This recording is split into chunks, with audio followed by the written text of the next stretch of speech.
Now, you've probably seen this on the internet today or maybe in some of the papers. Now, it's always fun, isn't it, to think about what you do if money was no object. But one man has had his own private island in Cambridgeshire converted into a pirate heaven.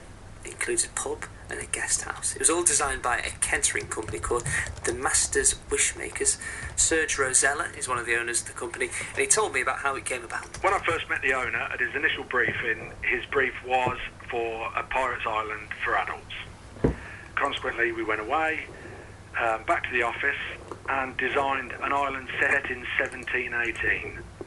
And on it is a pub called the Black Doubloon, a cabin called Coffer's Cabin, a dock, which is called Black Spot Dock, which then takes you to an area, a patio area, which is now named Dead Man's Deck, and it also has a street, plus its own little river and pond with a waterfall. I would love to have been on the fly on the wall the first time you got this phone call or email through saying, I want a life-size adults pirate island. It must have been the most surreal phone call or chat that you've ever had. It was I consider myself to be very lucky, because what actually happened was, when we first started this company, Master Wishmakers, we were actually exhibiting down in at Grand Design's live show in London at the XL, and as innocuous as our client was, he just happened to wander by, and we were actually displaying a playhouse, one on our website called The Adventurer's House. And he came by and he said to me, look, would you build one of these in my garden, on a little pond in my garden? So I said, yes, of course.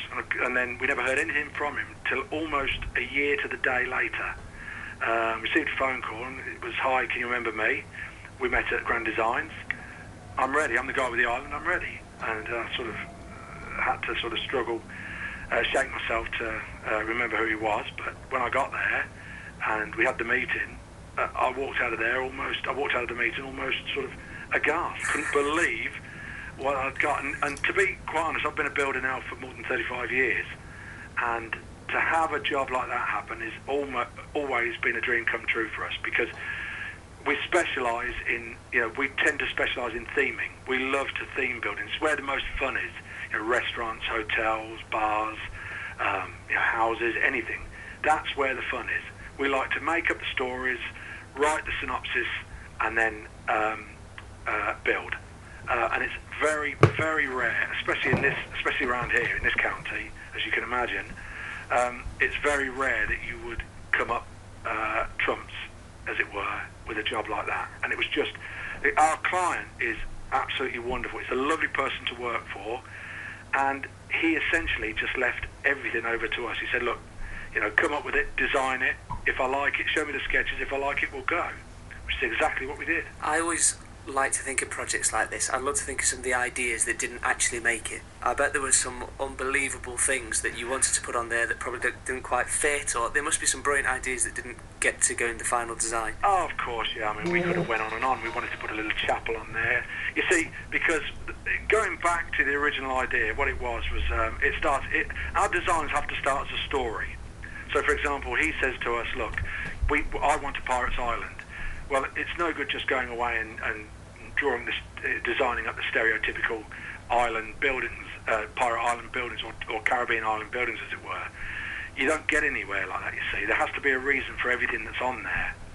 So, the reason is, I mean, we took a bit from The Wizard of Oz, shall we say, in that this island was formerly situated somewhere in the Caribbean, in some important old colonial gateway in the Caribbean, that in some freak storm happened to sort of get blown up, lifted into the air, carried across God knows how many miles, and landed in the place where it's landed.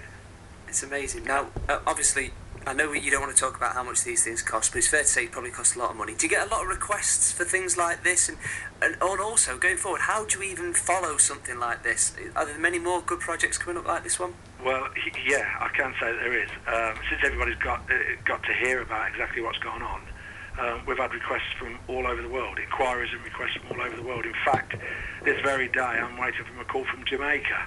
He is a high-ranking official in Jamaica and would like us to be involved in the design of an area, is all we know so far, that he's going to devote to Christopher Columbus and the place where he originally landed. Serge Rosella speaking to me a little bit earlier